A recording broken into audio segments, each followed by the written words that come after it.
the internet, and welcome to another episode of 80-Bit Podsmash, Where Gaming Goes to Grab a Beer. We are your hosts, Penguin and Termite, and we are a weekly video game podcast smashing the ideas of video games with culture, art, science, politics, and other things that we care about. That's right, and today our topic is going to be the ESRB, which is also known as the Entertainment Software Ratings Board. It is. And it's every time you buy a game, it's basically every single game out there has a rating that's either... Where'd that come from? Yeah, so we're going to talk about where those come from and government. What impact it has. And we'll be getting a little bit about like government involvement in video games too. So It should be an interesting topic.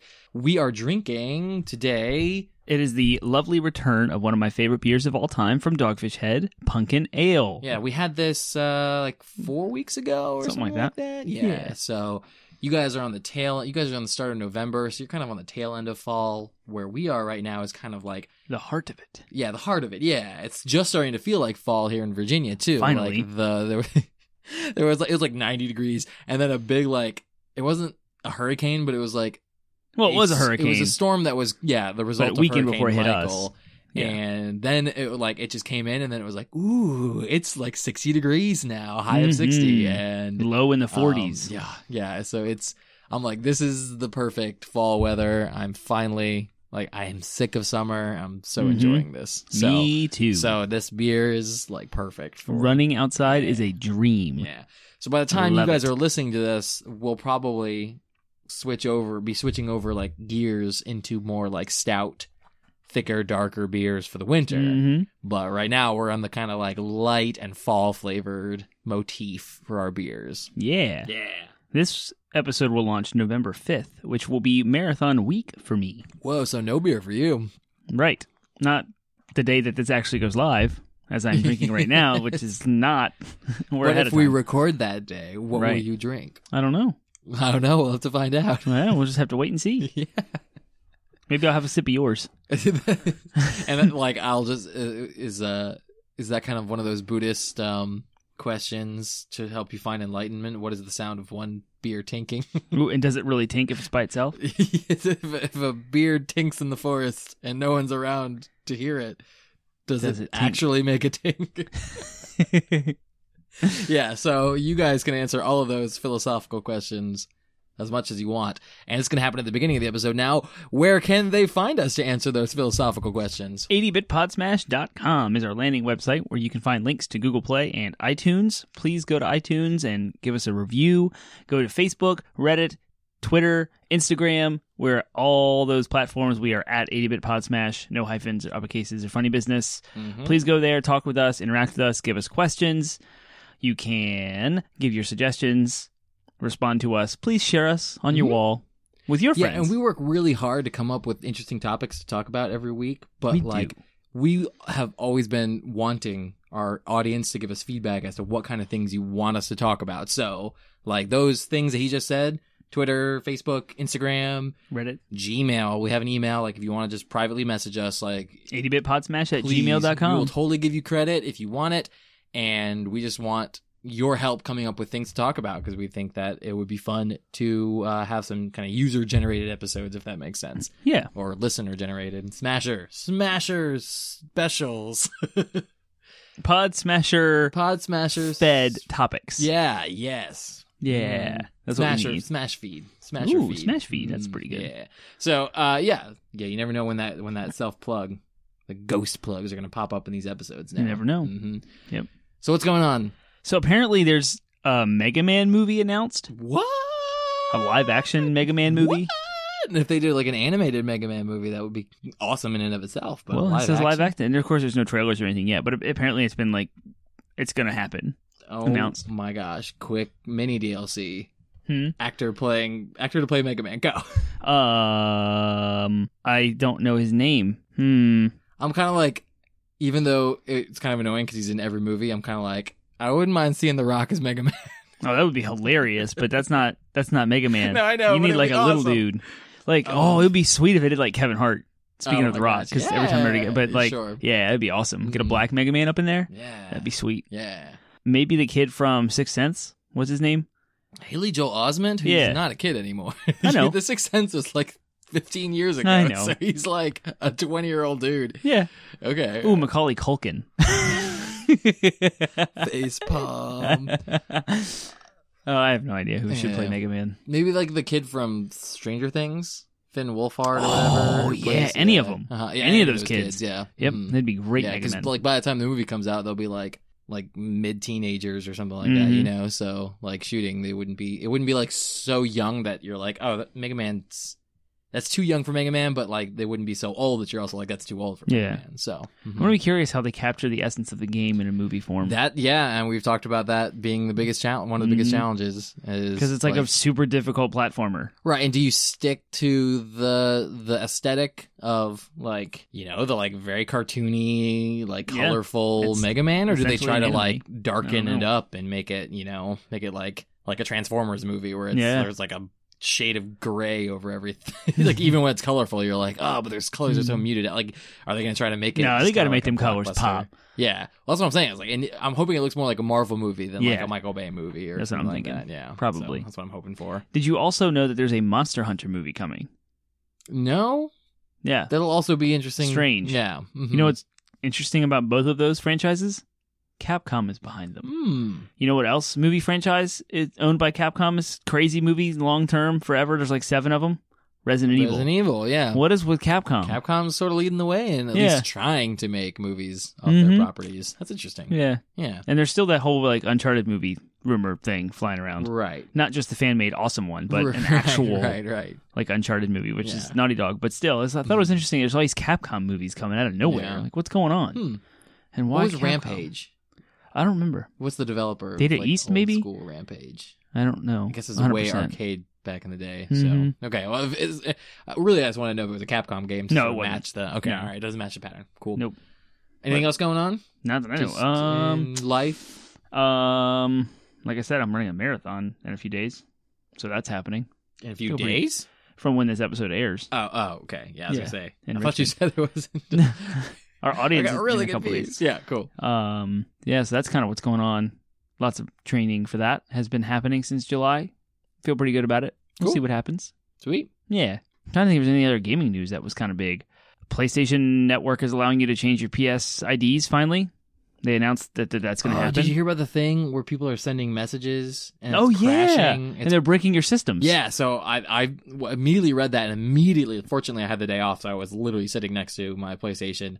I like signed in, set my messages to private, because I get those random, like, I'm guessing it's like catfishes or something like that. People, hey, cutie, and it's like, leave me alone. I don't want to talk. I don't respond. I just ignore it. But it's awkward when I'm like watching Netflix and like a message pops up on my, and I'm like, it's just random people. They're just trying to catfish me. But like, yeah, I definitely was like, it's fine because like I should have set that up in the first place to have friends. I didn't. Yeah, I keep my friends only. I didn't even realize there was a setting to adjust that. So it wasn't. But like. At first, I was like, "Oh, okay, well, whatever. I'll just deal with the random people who solicit me for whatever." And now, like, as soon as I was like, "Oh, there's an actual option to turn it off," turning it off. So I just set it to friends only as well. Yeah, because I'm like, there's no reason why anyone should be messaging me if they're not my friend in the first place. So Sony also apparently announced that they fixed it. Oh, cool. Well, so, that's cool. Whatever it was. Yeah, so it's a certain character that the system couldn't process, like an emoji or something. That it was a certain string of characters that would freak the software out. And it didn't really break your system. You could just go in and rebuild its database. Like you have to boot into safe mode and go to rebuild database. It doesn't actually wipe any of your files at all. It just like wipes the cache, I assume, and rebuilds the internal database for the operating system. So that's how you fix it if it happens. It's not as catastrophic as people made it out to be. Gotcha. Okay. Surprise. Still, I was like, well, I'm going to adjust this setting that I should have set a long time ago. It's smart because I don't ever get any spam messages ever. I was wondering if people did, if you weren't on Friends Only. Oh, yeah. Yep. You definitely get random solicitation. I mean, it's just people just, I think they're, again, like I say, it's catfishing. They're just sending this message out to like hundreds of lonely dudes and hoping someone responds because their username, their username's like Rose696XXXY, like XOXO or whatever. It's like, okay, so people are like setting up their usernames to make it seem like they're girls, and then of course they're targeting lonely men. That's a whole episode of American Vandal, actually. You should check it out. That was one of my favorite things a while back, but is it? Yeah, cool. Interesting. But we're not talking about months ago's favorite things. Instead, doing this podcast is our favorite thing. Doing this podcast is our favorite thing. Favorite Things is our first segment of every episode where we just catch you up on what our favorite thing is for the week. And so my favorite thing this week is I was mowing the lawn and listening. I had run out of I'm like in between audiobooks, and I also had run out of all the podcasts I normally listen to in a week. So I was like just content drought. So instead I pulled up the Book of Mormon soundtrack and listened to that the entire time I'm mowing the lawn. Your heart out. Top of my lungs. Yep. Like, I mean, whenever I would cut the, lawnmower engine, I would dial it back down because I didn't want to. It's like when you're in your car. Exactly. Yeah. But every time that puppy was roaring, I was like, belting. Just, Heavenly Father, where will I go on my mission? It was awesome. I apologize for all of you who had to listen to that. I'll listen to it later and cringe. Is it cringeworthy? Oh, it's totally cringeworthy. But tell us if it is. Yeah. So that musical, revisiting it, that musical is definitely one of my favorite. I haven't even seen it live, but I want to. The soundtrack, though, is amazing. I love Matt Stone and Trey Parker, who were the writers. They're also the writers of South Park. Definitely one of the funniest musicals I've ever listened to, and I love singing the music from it because it's good music. Yeah. So, Book of Mormon's my favorite thing. I haven't heard it yet. I need to. Totally. Just pull it up. Pull up the YouTube. They have all the tracks, and you just listen to them on YouTube for free. So, totally do that.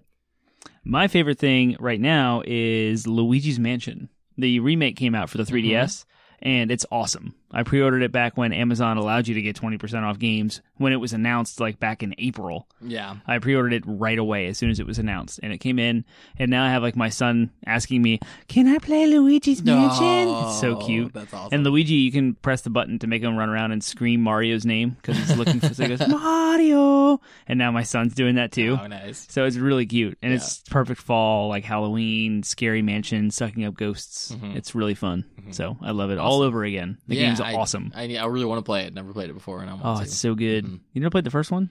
Mm-mm. You don't have a GameCube doing it anymore, do you? No, I do have a GameCube. You still have your GameCube? Yeah. You do. It's in your garage. Mm-hmm. I saw it. Mm-hmm. You should borrow that one day. I would absolutely love to borrow that. It's right there. I'm just grabbing Uncharted from you. Do you want me to borrow 2 games? I'm going to play Luigi's Mansion. So hard. I'm going to play it for GameCube when I have the 3DS one that I'm playing right now. I'm kidding. I'm making fun of myself because the running joke is that I have so many games in my backlog, but I always want to go play them. You know what? I would believe if you were like, I want to sit down and compare the graphic fidelity between the 3DS version and the GameCube version. I am going to do that. Of course you are. Yeah, duh. So of course you wouldn't let me borrow it because you need to at least do that it of all. Right. Every time you're playing it in every frame, you have to see the differences. Yeah, I do. So you're going to simultaneously play the game twice. Mm-hmm. Yeah. It'll work. Don't worry about it. Just let it happen. Yeah, just let it happen. It's fine. It's fine. Fortunately, the game's 3 hours long total. Yeah, so it's pretty short. Yeah. Mm-hmm. So great. There you go. It's a little bit longer than 3 hours, but it's short. You can still beat it one night. Yeah. Cool. All right. Great. So that's favorite things, right? We can move on to DLC. Downloadable content is what DLC is short for. It is a piece of content that is completely downloadable. That joke is funny because our names are Dan. Dan, yeah. So I know jokes are not funny when you have to explain them, but we like to explain it every once in a while for any new listeners who are just like, what? So what are y'all doing? What's the downloadable mean? And it's play on words because downloadable content for a game is DLC. You guys are Penguin and Termite, not Dans. But what is this? Our Dans. What is this Dan you speak of? Yeah. Mm-hmm. Get out of here with that. Get out. But downloadable content for video games is an extra little paid or not, maybe it's free content add-on to the game itself. It just keeps the game going longer. Yeah, so we just keep the show going longer. Yeah, so we just keep the lights on around here by doing DLC. Absolutely. It's cool. Keep the mics on. Yeah, the mics on. Keep them hot. So our hot DLC for the day is, since we're talking about the advisory ratings boards or whatever, the specifically the ESRB, but we're also probably going to be talking about the MPAA today. I was just going to say, this is probably a quick one, but if your life had a parental advisory rating, what would that be? What would it be and why? Well, I think this is a kids-friendly podcast. Yeah. I mean, no. Any married couple would immediately be R or higher. Right. I guess you could frame the question in terms of like the parts of your life that you would want to be shown in a movie. So I guess maybe if they made a movie of your life, what would it be rated? Oh, it would totally be like PG-13. Yeah. Yeah, or Okay, teen. Yeah. That's what I think. Yeah, I would say probably even if they made a movie out of my life, it would probably be R. Yeah. I think a lot of my definitely be R. Because I think a lot of my charm, a lot of my personality comes from my very adult sense of humor. To say the least. To say the least. And vocabulary. So, yes. And I would also like to think that any movie made out of my life would have like, it'd be like Scrubs, where it would go into my like internal fantasy world. And that would definitely have to be rated R for violence. Oh, that's like X. That's NA, not rated. Or NR. But not all of that would be shown. Just like is that the it? important parts. Oh, yeah. Like, right. You know, at work. Yeah, never mind. It'd probably be See, NC-17. and my life would be the PG-13 that has the adult jokes in it that keeps the adults entertained, but it's not super offensive to the kids. If you're smart enough to get the jokes, I'm not witty. I'm sorry. I shouldn't say smart enough. Yes. You're an adult. So you'll understand what I'm trying to say, but kids, it might go over their head. It's interesting that we both chose MPAA ratings as opposed to ESRB. I said teen. Oh, T? Yeah, for teen. rated Okay, T for teen, okay. yeah. Yeah. I said both. Yeah. Because I'm... Yeah, I would say me. I would be mature or... Why are you R. the way that you are? I don't know, man. That's an Office quote. He's talking about Toady. Oh, no. Michael's talking to I'm Toady. pretty sure the quote is exactly, I hate Oh, is it really? all of the things that you choose to be. Well, then there you go. Because that's one of my mannerisms. I say that all the time. Okay. I hate everything about the things you choose. It's like worded weirdly, and I love it. It's so That's funny. Michael Scott from The Office. It probably says, why are you the way that you are at some point, too. But the one that always stuck out to me was, I hate all of the things that you choose to be. It's so good. Cool. That's DLC for the day. Let us know. Yeah, let us know, listeners, if they made a movie out of your life, taking kind of all the pertinent parts to tell your story correctly. What would it be rated? I think most of our listenership would probably be at least be PG-13 or above. Yeah, but probably. You never know. Sometimes you might get that one person who's like, I'm just super kiddish at heart, and I'm like a PG. Yeah. So. Or maybe you even have super not offensive in G. Rated G. Yeah. K for kids. Yep. All right. Cool. Then let's move into our main topic for the day. We're getting started on this kind of early. We are. We're just a few minutes ahead. Flying through this. We haven't had a short episode in a long time. Yeah. We always run late. We always say that, like, oh, this is going to be short. Oh, this is going to go. And then it ends up going to like, we get meaty and then we're like, we gotta wrap this up. So yeah. So we try not to like rush ourselves through each episode, but sometimes we're kind of like, we gotta go. Yeah. So we've talked about doing different time management things, but nevertheless, we never go like that much over like an hour. So I think and then with editing, we cut it until down we some. land into some like 2-hour episode that we just couldn't. Hey, we did that one 3-hour episode for E3. That was awesome. You guys should go check that out. Because we were exhausted at the end of that. It was good. It was fun. It was different. It was exhausting. So, and we went over our data limit for June because of that. Yep, that was and I paid funny. for it to make sure it could go live just for you guys to keep the mics hot. Yeah, keeping them mics hot. That's right. Cool, but we're not talking about E3. We're talking about ESRB. So let's just sort of, again, start where we like to start and just sort of ESRB for Dummies. What is the ESRB and how does it compare to other organizations? It is an American self-regulatory organization that assigns age and content ratings to consumer video games. Yep, so it basically just gives out the video game equivalent of PG, PG-13, R, which those are. The ratings are, the youngest one is early childhood. Is that EC? Or does it even say? I have no idea what it says. I think it's EC. What the logo looks like. 3 years, ages 3 or older. E for everyone is suitable for children 6 ages and older. Everyone 10 plus is pretty self-explanatory. And then T for teen is for 13 and older. M for mature is 17 and older, and then adults only is 18 and older. I don't think I've ever seen an adults only game. That's interesting you say that. That's because most retailers don't sell games that way. Interesting. And most Microsoft, Sony, and Nintendo won't allow those games on their content or on their platforms even. Interesting. So you'll see that a lot with PC games. I see. Got it. Yeah. Because Valve lets you do anything on Steam these days, and they don't have any regulation at all. They actually just announced that they're not regulating their store. But if you want to publish a game for Microsoft, they would screen that and say, we don't want your adult-only game on our platform. Yeah. So that's why you don't see adult-only games. So how do they compare to other organizations? Well, I mean, we sort of already talked about the major one that they compare to, and that's the MPAA, which is the Motion Picture Association of America. Yeah. They actually have a different name for their actual advisory board, but I don't remember what it's called off the top of my head. I don't either. Researching it, but because the MPAA is like a bigger organization, but they're the ones who rate. At the end of the day, they have a board that rates the movies and goes through them. In my research, the biggest difference is how they determine the ratings, which is kind of our second question. So I ended up kind of merging these two questions. But the MPAA has like a board of parents. I'm assuming that's kind of changing. And every single movie that's submitted, they just like this board. I don't know how many members are on the board, but they vote on what the movie should be rated and what specific descriptors should be used in the rating. Yeah. And every movie does not have to submit it to the MPAA's board, but most of them do. Okay. So I don't know if there are any movies that ever didn't. I'm assuming that there's probably some kind of like you said with Sony and Microsoft and Nintendo, where they like, we won't stream these or we won't let you make them on our platform if you don't. I'm assuming it's something like that with theaters too. Like movie theaters themselves are like, if you don't have a rating, we won't screen this. So that's probably, but like as far as I could tell in my research, they don't actually enforce, like they don't make you submit the movie to the MPAA, but most of them do for like notoriety's sake, I guess. Yeah, and I guess it's up to the theaters themselves to also like filter what they want to show. Yeah. And so if you rated like the highest, not adult rating, but there's the not rated, or like the NR. There's NC-17. Oh yeah, NR. And it's like theaters just won't have those there, right. for fear of what they attract. Yeah, exactly.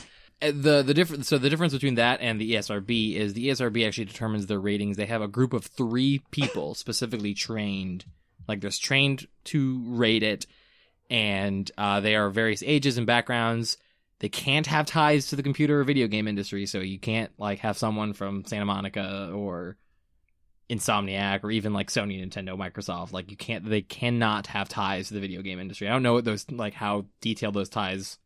Like, can you not have family members in the video game industry, or is it just like you can't be a former employee of blah blah blah? Right. So I don't know what those specific are, but granted, they don't have ties, and they are not expert game players, and they are kept anonymous to ensure the integrity of the process, which is the most interesting thing. Part of that, I think, is fascinating. Like, how anonymous do you have to keep it? Like, if you're at a bar and someone's like, "Oh, hey, what do you do?" and you're like, "Oh, I work for the ESRB. What do you do?" Something. I'm just a clerk. Like, like how secret do you have to keep it? Like, do you have to keep it secret from your family? Like, the job you do. Like, that's interesting. Yeah. So there's a lot that like that statement of like, there's 3 dudes or lady dudes, and they have to keep their job a secret, and they don't have any can't have any ties to the video game industry. It's like, and they're not professional, like, or expert gamers is the, I guess that's how it's done now. That's how it's done. Yeah. So it's just like, all right, cool. Like, that must be a really interesting job. I was gonna say. So because you then have to like play all the games too. So you have to be relatively proficient with the games, because I'm assuming you have to play them. Yeah, or at least see what the entirety of their is. story, so you know what's going on. Yeah, exactly. So Sega actually had implemented its own voluntary rating system, the Video Game Rating Council, and that was to like rate games way back when Mortal Kombat and Night Trap were under siege, and that kind of fed the initial start of the ESRB when the actual, like, Howard Lincoln and Bill White of Nintendo and Sega respectively attacked each other's stances. And there was like a big court hearing, and like the government got involved. There were some senators, and what ended up happening was like a group of major video game developers and publishers from Acclaim, Entertainment, and Electronic Arts, along with Nintendo and Sega, they all formed a political trade group known as the Interactive Digital Software Association. Okay. Back in '94. And Nintendo being Nintendo, of course, they objected to the idea of working for Sega's, or using Sega's VRC. Like, they had already done the work, right? Just use it, right? Why not? Nintendo was like, no, we're not going to adopt something from our competitors. We're going to agree to come up with something entirely new. And then thus gave birth to the ESRB back in '94. Being difficult as always. Like, it's just so indicative of what they do, like, especially back then. We talked a couple weeks ago about how they locked down the video game industry after the crash. And even with the rating system, they couldn't let somebody else deal it. Like, they still had to, like, control it. It's just like, come on, Nintendo, what are you doing? But it's interesting that how the reason these things came out, right? So you have Mortal Kombat, which we addressed earlier, where they have fatalities and violence and blood and gore. Nintendo actually censored their version of the game on the Super Nintendo. It's sweat instead of blood, and the fatalities were toned down. And then you had Night Trap, which featured an hour and a half of full motion video of like teenage girls in, I wouldn't say underwear, but like sweatshirts with no pants kind of thing. Yeah. And so it was a horror game that was all like for Sega CD. And it was all like scandalously clad, and of course the horror aspect is violence and killing. So like those games just like lit up the world, as I'm sure it would today. Yeah. You know, if anything like that. You see our internet landscape, our political landscape, you can imagine back then, prior to social media. Yeah. It was just like any person who could get any idea about what's going on for a story. It's on magazines and newspapers everywhere, and it got government attention. And it was kind of cool that they decided as an industry to self-regulate and not allow the government to come in. Which is the big the kind of big thing that we make sure that we highlight the fact that the ESRB is essentially a private organization. Like they are not a government associated. It's not the United States' government's thing, which I guess I had always assumed it was growing up. Like I assumed that like Eat for Everyone and stuff like, but this is the same thing with movie ratings too. Is I assumed that it was like a government thing, like you have to go through this government standard.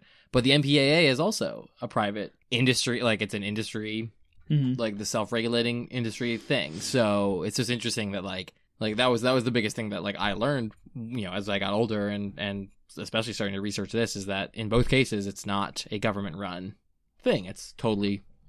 It's a sort of like, oh, we recognize that this needs to be done. We recognize that this is something that parents who are, like, especially in the 90s when video games were primarily marketed to kids, it was like, these are the gatekeepers of our income. Like, they're going to want this, so we're going to make this. So it was cool that, I agree, it's cool that, like, in hindsight, that could have totally gone sideways. Even the Federal Trade Commission praised the ESRB for like doing a good job and its implementation and the different rating system and how it was ruled and how it was enforced. Yeah, like checking IDs at GameStop to buy 17 plus, for example. If you notice any retailer, they all adhere to that rule. And you get checked more for game. Yeah, like I get carded more for games than I do for alcohol in some cases. Yeah, so. And what I would like to know is if. Like, it's so self-regulation and so self-regulatory. What is the driving force for, say, Walmart to enforce that rule? Why do they care? And I want to know if you guys know this, chime in, please let us know. But I'm wondering if there's like Walmart gains the ability or earns their right to sell Nintendo products. And if they break that ESRB and some kid gets a game that's not old enough to have it and reports it, will they lose their right to sell Nintendo products? I wonder if that's the case. Yeah. Interesting. Yeah, I wonder how much power in that regard is the ESRB wield in the industry, because it seems like all the major players have sort of gone in on it. So it's like, it's not that the ESRB is going around and like whipping all the poor game. It's more like these game developers have given them a license to operate and said we respect and appreciate what you're doing, and we will enforce this however it needs to be done. Yeah, I am interested to know how they kind of enforce. Yeah, and I highlight Walmart because they sell a bunch of stuff. It's obvious that GameStop would do that because they don't want to come under attack as a company that sells things to kids that they shouldn't. It's easy for you to just scapegoat GameSpot or GameStop to just like be, oh, they're a game store that sells crap, we're not going to buy stuff from them, and they don't sell anything else but games, so they would go under fast. So their motivation for adhering to the ESRB is a little more obvious, but like Walmart, what was Toys R Us, they're coming back. Yeah. Like I don't know, whoever else sells video games, Best Buy, etc. Just curious, like what keeps them in check. Yeah. So we talked about what it is and sort of described it and kind of talked about a little bit of the operations of it. Let's take a step back and talk a little bit about why. Kind of ask that deeper philosophical question of, should video games even be rated in the first place? Alternatively, is the ESRB even necessary? Absolutely, I think it should be. And parents who don't know what video games are should be educated and made aware of what they're buying for their kids. I think adults who want to buy a game should have a quick, easy place to see what's in it for their own, like whatever their own convictions that they have against. Maybe they don't want to play Grand Theft Auto, but they're okay with Call of Duty. It's an awareness. It doesn't hurt It doesn't, maybe it slows the sales down, so some retailers might not like it, but there's really no reason not to. Yeah. But for the most part, my most important reason is to educate parents who don't know what these things are. Yeah. I guess my answer is twofold. The simple answer is I think that, it's definitely necessary. And that answer has probably changed the closer I get to being a parent myself. So, like, if you had asked me 10 years ago when I was a 19-year-old, is the ESRB necessary? Mm-hmm. Absolutely not. I had just turned 18. I could buy whatever game I wanted. Right. I had just gotten out under the thumb, quote unquote, of the ESRB. You know what I mean? Like, I had been, as a kid, it's like, oh, I can't buy whatever game I want. And so now I'm a 19-year-old. I can buy whatever game I want. Like, this is stupid. Why do we even have this rating system? Yeah. Obviously now I am older, I am wiser, I have had life experiences, I have had struggles, I have had failures. I now kind of can say, oh yeah, I want to be able to, like, be more careful about what my kids consume, whether it's movies, TV shows, or video games. The difference between me, however, and me coming up as a parent and my parents, for example, is I'm going to spend more time educating myself on what my kids are consuming, at least when it comes to video games, than my parents were. Okay. So I still think it's necessary, because I still think there's going to always be people who just want to, like, check the mark on check whatever the marking on the package is. But like, for me as a parent, I don't know for sure yet, because I'm not a parent, and even so, my parenting philosophies might completely change when my kids are 14-year-olds. But what I like to think I'm going to want to do is spend the time research. Oh, they want to play they're interested in getting this game. Before I buy it for them, I'm going to go online and I'm going to start researching. Yeah, it's easy for you to do that. I'm going to read reviews. Yeah. I'm going to read what other parents have to say. Like, I'm going to read these things and find out because there's just more information available to me now with the internet than there was for my parents. So it's like, it's not necessarily any fault of my parents, but like, again, they grew up, or they raised me pre-internet, and so all they had was a little box on the that's it yeah on the bot, and they could dare ask the person behind the counter, and they might look at you with three eyes, like you have three eyes. What are you talking about? Because that was my experience, was like, yeah, I know. It was like, third eye, hey, what is this Soul Calibur game about for GameCube? Is that any cool for kids? And they're looking at you like, what is a Soul Calibur? Right, yeah. My soul's calibrated. I'm good. Like, what? Yeah, exactly. Or now you do have the internet. You have access to all the information online. You can watch gameplay videos. You can watch reviews. You can see the game being played in high-res, full glory, all the surround sound you want, right from your browser. Or back in the day, you had to rely on magazines. Yeah, exactly. If you wanted to get, which cost money. Yeah, exactly. And only had screenshots. Yeah. It's interesting. So I do think that, like, again, it's always going to be necessary, so I won't buck the system that's in place.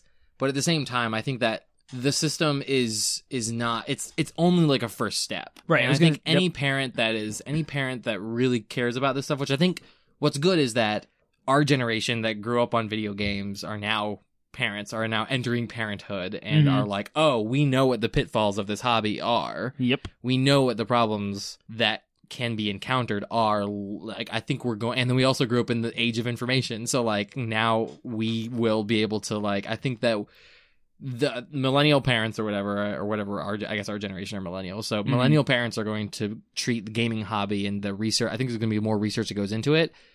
So that's what my recommendation to any new parent would be, whether they're gamers or not. I would say your kids are probably going to grow up gaming. Yep.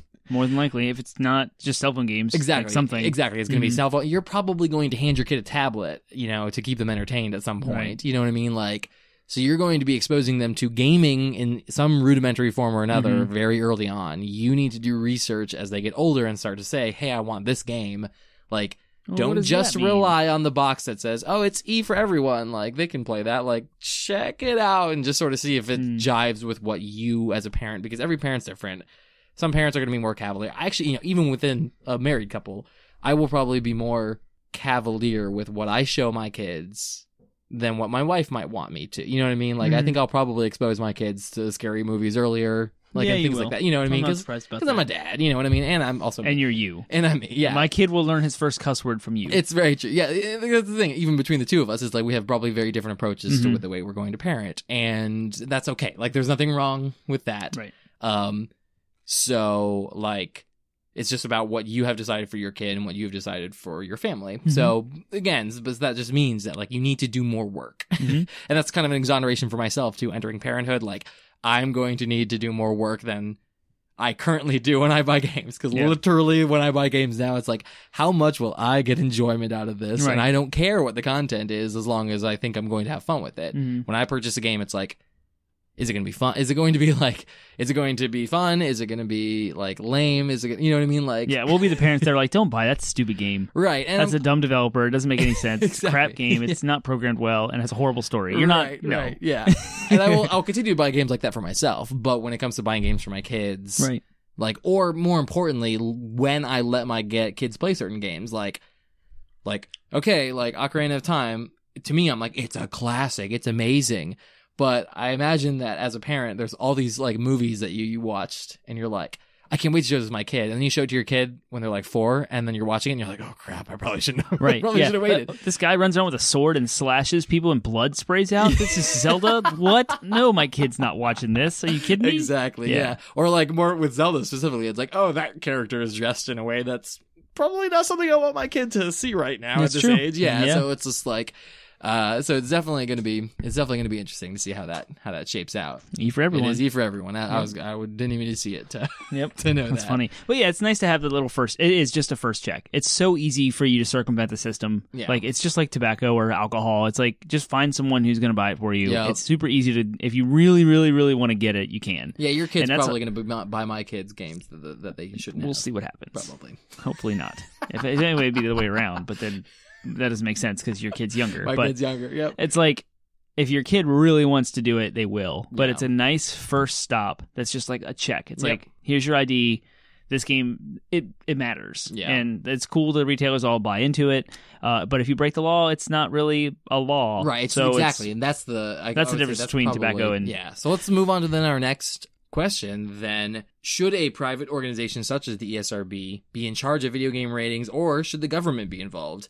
And then how should ratings be enforced? If you know, in either case, how should ratings be enforced? Because like you said, no one's going to actually enforce it at the end of the day. I guess the only law breaking wise. Currently the way, yeah, exactly. Currently now the enforcement is you can't sell our games, you don't get to profit off of our stuff. And when Sony is selling 80 million PlayStation 4s, you want PlayStation 4 games in your store because you're going to sell and make money. Yeah. So if Sony comes at you and says, "Oh, you sold Grand Theft Auto 5 to a kid, you can't have anything PlayStation oriented in your store anymore," you lose money. Yeah. And so this is kind of more of a political discussion. And like whether... Whoa, we're bringing politics into 80-bit Podsmash like we say we do every episode. Whoa. It happens. Just like we talked about religion before. Yeah. How about that? But it's like my normal default stance would be to decrease government regulation. Government regulation leads to more red tape. It leads to more confusion. And not confusion necessarily by default, but it can, more complication. Yeah. And so I don't think the government should be involved at all, because if they did, then they would have to create an agency and spend taxpayer money to have people behind desks that enforce this stuff, write the policies, enforce the policies. Then what are you going to do? Have a police officer at every retailer that's there? Like, how should it be enforced at that point? Would the retailer press charges on the, like, how does that all work out? So it's just so much easier for the gaming industry to do it themselves, to self-regulate, and it works because of capitalism, because of money. Like, that's what their motivation is. There's still consequences that affect you more than just a fee or a fine. It's like you lose the ability to continue to sell this product. Yeah. And I think that's more powerful, and it kind of like, it works. And so why would don't mess that up. Yeah, no, I agree. Yeah. I would definitely agree with that stance of government involvement. Yeah, exactly. Because I think that question of enforcement, like, on the one hand, enforcement, I do think that, like, the way it's enforced right now is kind of nebulous. You know what I mean? Because, like, a police officer can walk into a restaurant, and if a server is, you know, if he notices or sees that a server is giving alcohol to minors, shut that place down. Like, shut it down. But they can't really do that with games right now. Right, because it's not government involved. Because it's not government involved, yeah. So it's like, I don't know. So, but again, I think that the system's working now. The system seems to be working now, so I don't see any reason why to... Just like the Hamilton quote, why should a tiny island across the sea regulate the price of tea? Why literally should quoted it I did 3 times on the podcast. twice. This is the second time. Okay. But like it's the same kind of idea. Here's this government that's writing laws and enforcing them and voting on them all internally. And as of now, I don't think like the government is a representation of the gaming industry. Mm-hmm. I mean, they're adults that are probably playing video games, I imagine.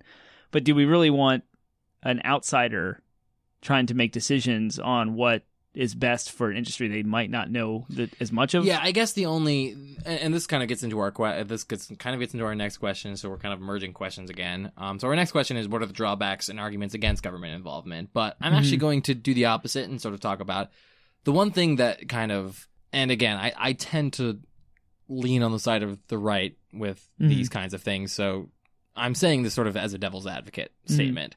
But I would see a good argument that would typically be made from the left of the spectrum would be, the problem is when you've got, if all the major players of the video game industry, which are businesses that want to make a profit, if they're all, deciding these things for themselves, then they're going to be keeping their profits in mind. Now, right. On the right, you would say, okay, with typical capitalist free market argument would be, well, they're going to lose money if they don't. Adhere to their policy. If they don't adhere to this policy. But there's another sort of cynical side of that, a sort of cynical approach to that, which says, but are they? You know what I mean? Like they're going to do whatever they need to on the surface to increase profit margins, but they're also not going to enforce it because they also will get money if someone gets around it. You know what I mean? Right. Whereas the government, again, so there's going to be a cynical look at it either way, but the government should have the actual best interest at heart. So the government should... Right, the government's not a for-profit agency. Exactly. Yeah. So the government would actually enforce what's in place and have the legal backing to really protect the citizens from the thing. And so that's when we get into the sort of like the most recent topic that's been coming up in regards to government involvement with the gaming industry is with the World Health Organization's declaration of gaming disorder. Because, again, now, it becomes a question, should the government be involved in protecting people from themselves? We have seen them do that in the past, with cigarettes and stuff like that too. So a government organization got together and said, we are going to crack down on this. Right, and that was done so that doctors could properly diagnose and treat patients allow them to charge that as a code on the insurance claims so it could all be traced and back. So a doctor can actually do the care. And because healthcare is tied to government now, like that is kind of some government involvement. But that was the big deal, is like now the World Health Organization, which is outside of the United States, I mean, it's global, have all got together and have this way of analyzing, diagnosing, and treating gaming addiction as a thing so that they can be able to take care of people. It's interesting. Yeah, it's an interesting question because, like, is that then too much? It's more government involvement than we've seen before.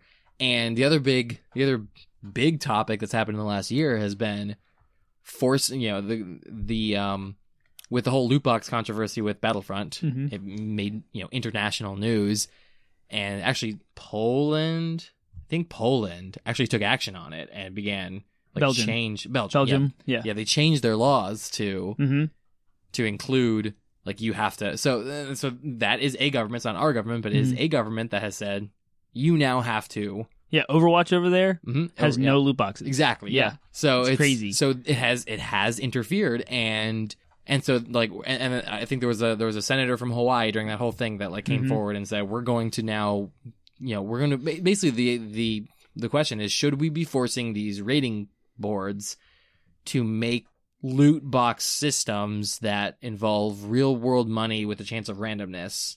Should we force them to classify it as gambling, right, and therefore raise the rating? So, because currently the ESRB, any game that has gambling in it is rated M for mature, and has it labeled as real gambling. Yes, so it has it labeled as real gambling. It's interesting. You just closed that whole circle. We're talking about the government involvement with the ESRB, how it's self-regulated. They have checks back up to the government. Like the government keeps an eye on them. Yep. So they're not just left to their own devices. Yeah. So that kind of is the government involvement, albeit minor. And they don't have agencies that are enforcing this stuff.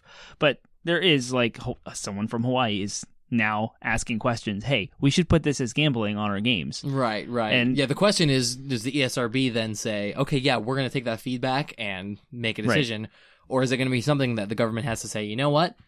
You have to do this now or else. Right. Because that's what the governments do. Well, I mean, that's the what government are for. could put legal action behind it and say, you need to do this and make them do that. I don't understand how that works. Or the alternative is the government says, you're not doing this good enough. We're going to do our own. We're going to replace you now with our own system. Mm-hmm. And in which case, then it takes the power out of the industry's hands and puts it in the government's hands. Right. Your particular belief set of whether that's good or not is going to determine, you know what I mean? Like, what your thoughts are on that. Yeah. There are some people who will hear me say that and immediately go, oh, hell no.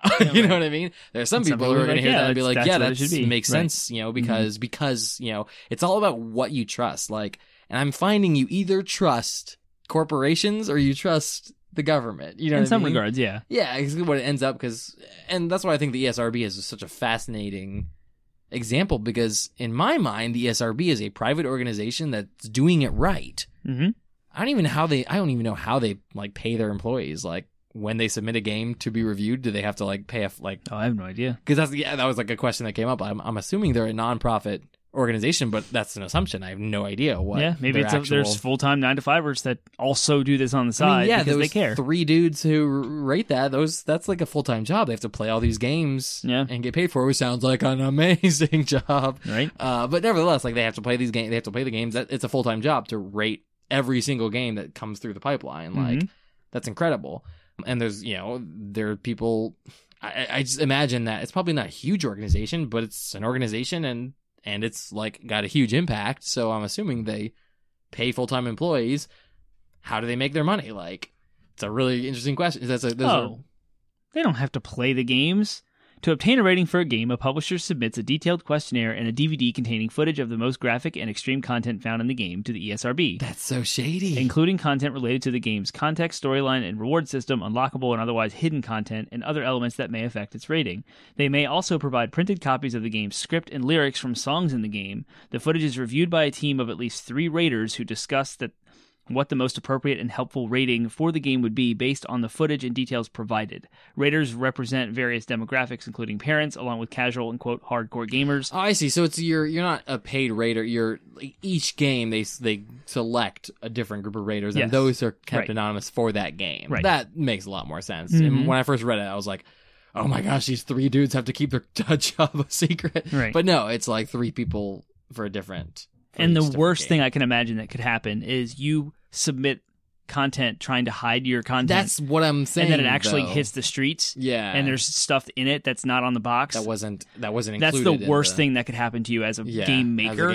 Because they will just limbast you and retailers would pull your game from the shelves and you'd make nothing. Yeah. So, but again, self-regulation by capitalism. Right. It's and that's why I'm like, see, that's an example of the video game industry in that regard with the ESRB is an example of it working really well. Like private organizations handling it, based on the free market. Like that sounds great. So my initial reaction to like, should the government be more involved is no, absolutely not. But it's just interesting because like there are so many other examples of this kind of thing going shady really fast and the government having to get involved. It's just like, hey, the video game industry is doing something right. Doing something well. So it's just, it's just kind of fun because you could give me a whole different example in a whole different industry and I'd be like, yeah, the government should crack down on that. Right.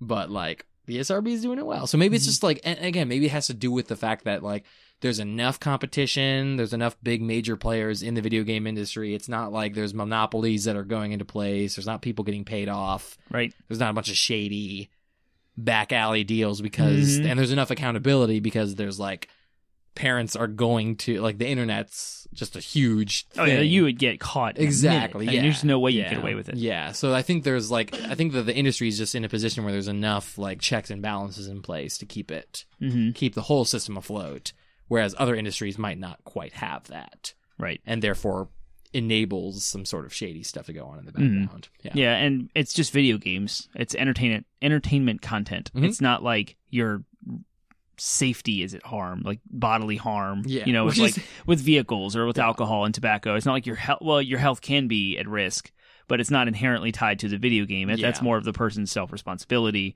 which you could argue is for like substance abuse as well. Yeah.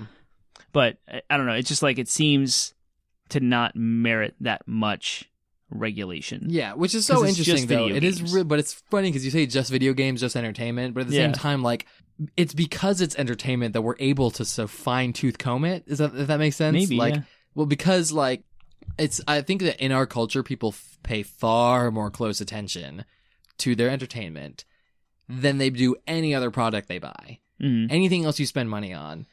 That's going to vary from person to person, but in general, I think most people probably pay closer attention to what they watch and what they They're more critical of it? They're definitely more critical of it. Like you said, you're going to have parents catching, oh, you didn't include this in the rating. You're going to have people, like, fine-tooth comb, pick apart their entertainment way more than they're going to their food.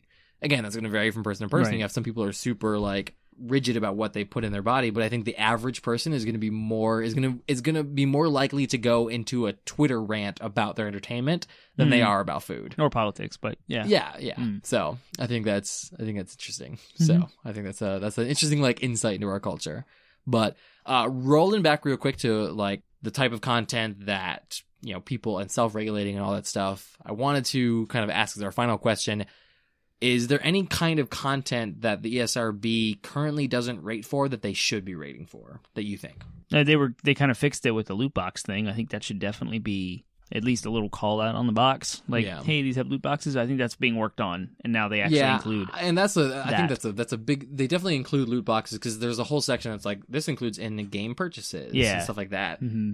And again, there's so much because there's such a wide variety as to what in-game purchases are that's kind of like a weird middle ground compromise that I'm not quite sure I'm necessarily okay with because, like, on the one hand, you have just regular DLC content. It's like I'm paying $5 straight up for this piece of content. Right. That's not in question. Yeah, right. and like, that's fine. That's fine. Like, I'm like, I know what I'm getting, or even like I'm gonna buy, spend $2 on that skin. That character model. That's like, okay, cool. Like, great. Yeah, you know what you're getting. I know what I'm getting. Right. Yeah. When it's loot boxes, like I'm paying $5 and for the I chance to get. might get the thing that I want, but I might get like 3 of the same thing that I already have or whatever. That's shady and that's kind of lame, and that's definitely on the borderline of gambling. Yeah. Like, it's not gambling with money. You're not putting $5 in with the hopes of getting $15 out. Right. That's like the comparison to card packs. Yeah. If you think of like a booster pack for a Pokemon card game or Yu-Gi-Oh! Or Magic the Gathering, it's like you're spending $12 for the chance to get this cool card. Right, but you don't know what's in it. And the major thing with the major difference with cards, though, is that, like, if they're physical things, we both buy 5 packs of Pokemon cards, and we both get. Oh, we can trade them, sell them, put them back in there. Exactly. There's some sort of, like, if you have, like, a physical thing, you can, like, swap it, but I can't do that with Overwatch skins. Right. Yeah, they're tied to your account. They're tied to my account, and if I get a duplicate, it's just like, okay, here's, like, 5 sympathy coins or whatever. You know what I mean? Like you can't, like, in-game currency that you can then use to funnel back into more. It's like, let me buy what I want. Exactly. It's like, let me, even if you make it way more expensive than just the regular, like, give me at least the option, like, okay, I've tried 3 times to get this skin, like, I'm just going to buy it instead. Like, that's, so it's questionable to me, like, should they be saying, should they be saying that, like, loot boxes, that specific style of loot box system is gambling? Like, should they be forcing that? How that would work. I like the idea of putting the chances to get certain rarities. So, like, these skins are epic, which is like the purple color, right? You have this much percentage chance to get epic drops per roll. Yeah. So just to have that transparency, so to know what the random number generator is doing behind the scenes. And so I know that there's a push to do that too. You can put it in the terms of service. Yeah. When you check that box, it says, I agree to everything, sell my life to you, and hit apply. No one ever reads. Like, you could put all of the chances in there, right? That'd be cool. Yeah, I still don't know if that's far enough. Like, honestly, I would rather just the system be... Buy what you want. Like, yeah, exactly. Yeah. Like, I'd rather the system be scrapped altogether. Right. Yeah, but if they're going to keep it in there, then, like, okay, well, fine. You should be forced to then market in such a way that reduces the chance that you're going to get the sales you want. You know what I mean? Like, in my opinion, I just think that there should be some level of accountability, and like, I would argue that the ESRB should be saying, okay, well, fine, you want to put systems like that in your game, we're going to call it gambling, and you have to make it mature now. Right. Like, I just think that to me makes a lot of sense just because of how crappy the system is. And maybe that's vindictive of me. Yeah, but who enjoys loot boxes? Exactly. Who wants that? Yeah, like it's not. If you do, let me know. I want to know why. Exactly. Please. It's such a like paid loot boxes. It's such a, and when it comes to things like skins, like I'm a little bit more open to it just because like it's not going to affect the gameplay. Oh yeah, you get into pay to win. And yeah, when you get into pay to the win, yeah. it's just. I mean, fortunately, we saw some like straight up. That's what happened in Battlefront too. Yeah, I was gonna say we just saw some straight up like we saw capitalism in play with that because the player base was like, screw this, we're not going to buy it. Mm-hmm. And it definitely bit them in the butt. And so that's where I'm like, okay, well then maybe, we are at least seeing the gaming industry have to kind of answer in that regard. And the government was knocking on the door. Mm-hmm. Like, you can't put gambling in your games and not call it out. Like, it was coming. Yeah. So again, the government does keep an eye on the ESRB. Is it still working and how is it affecting? Right. The other two things that I think that should be marked, I think that any game that has content that's like clearly addictive, like that's clearly meant to be addictive, I think that should be at least mentioned in the content descriptor. Like, I don't know how much it should affect the rating. I don't think that like this game is addictive. It should automatically be mature. I don't think that's That's necessarily. What would be an example of something that's addictive? Diablo 3. Like the constant loot churn? Like Borderlands. Yep, exactly. Like I think games like that you skin. I mean, even World of Warcraft, like many Blizzard games, Overwatch falls in that category too. Many Blizzard games use the Skinner box techniques that get you in an addictive loop. Mobile app games like get you in an addictive loop. And as again, talking about like the necessity of the ESRB and sort of that first step, like I think as about to be a parent and like I'm going to, of course, do the research, or hopefully going to do the research, but like other parents, for their sakes, I would want them to know that games they're buying their children have content in it that is designed to be addictive. I think is way more important to me than like, this game depicts alcohol use. This game depicts drug use. Like, to me, it's like, this game's a drug is way more important to know than this game depicts drug use. You know what I mean? Like, so I think that like, I would like to see that, that like, again, hard look, not only at it, that would require a hard look at what gaming is in general. I think that the World Health Organization is doing that with gaming disorder. I would love to see that kind of be adopted by the ESRB as something they rate for as addictive. Addictive. Again, and again, it's gonna be a little bit harder to define, but I think it's obvious when you see it. This game is meant to be addictive. Like God of War is not necessarily, it's got addictive qualities, but it's not designed. It's designed to be something you play through and then are done with. Right. It has an end. Exactly. It has an end. It's a single player linear game that has a clear ending. It's meant to be. So there are definitely games that I'm like, this is not addictive, even though like you may binge it really quickly, but like, again, it's meant to be one and done kind of thing. Then you have games like Call of Duty that are endless. You can just prestige again and again, you get max level and start over, and you get a cool emblem. Player engagement is what the game is designed to maintain. MMOs, specifically World of Warcraft, do this too. Like, they have systems in place that are meant to keep you hooked, but also prevent you from progressing too fast because they want you to keep paying that monthly subscription fee. That is addictive.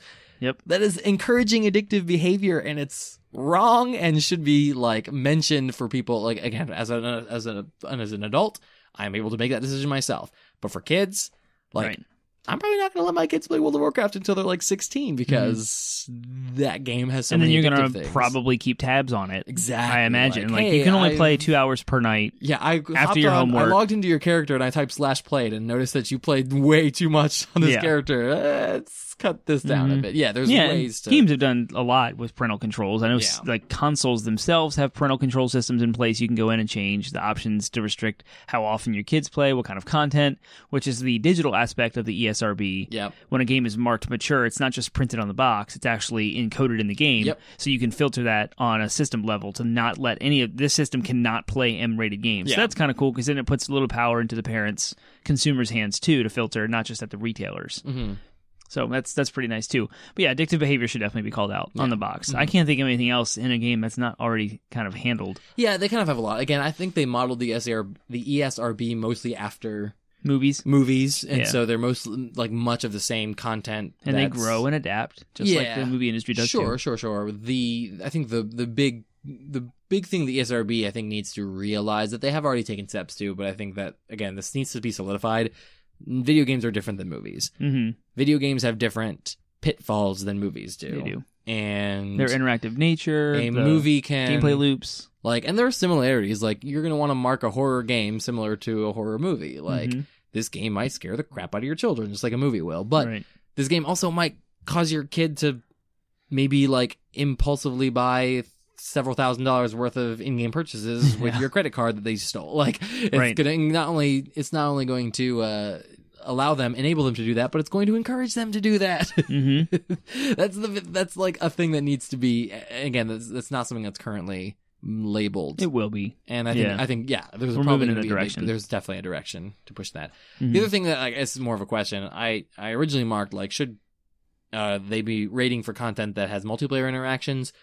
They do already. They say this game has multiplayer interactions, and usually they say something along the lines of, like, multiplayer interactions or online interactions are not rated. Right, because you can't control everyone. Yeah, my question is, exactly. You can't control what some person's going to say. Unless you're Nintendo and you shut out voice chat completely, except for the use of the cell phone app, which requires parental authorization. Yeah. My question is, though, should multiplayer games that have online interactions automatically be rated as mature because you can't control that? I would say no. Okay. Because you're rating the game. What's on the disc? What is the developer? What did they create? You can't control people. You can't control what they're going to say or do in their game, but you're rating the content the game allows you to do. I would agree, and I would go the extra step and say I think the fact that they say this game has online interactions that are not rated is enough, because then as a parent you should then say, well, am I comfortable with my kid who's, your kid's 3, but like when your kid is 9 years old, am I comfortable with my 9-year-old child engaging with people who are 16-year-olds, 17-year-olds, 27-year-olds, 40-year-olds, 50-year-olds? Like, am I comfortable? Because that's the thing. Like, that's what that means when it says these interactions are not rated. Your kid could be subject to some pretty dark stuff. It could be benign, quote unquote, relatively as being cussed out, or it could be way more sinister and way more, dark. That predatory, exactly, grooming. Yep, exactly. So that's why it's like that's why I'm like, it scares the crap out of me. But again, I am a person who was raised on games. You know what I mean? Like, I'm someone who's automatically going to be looking out for that when it comes to my kid. I guess my question is, like, but for the average parent, I'm hoping that the average parent will educate themselves more about that. But I guess that's the question, is like, the ESRB's function is to be that sort of quick, like, First time check. Exactly.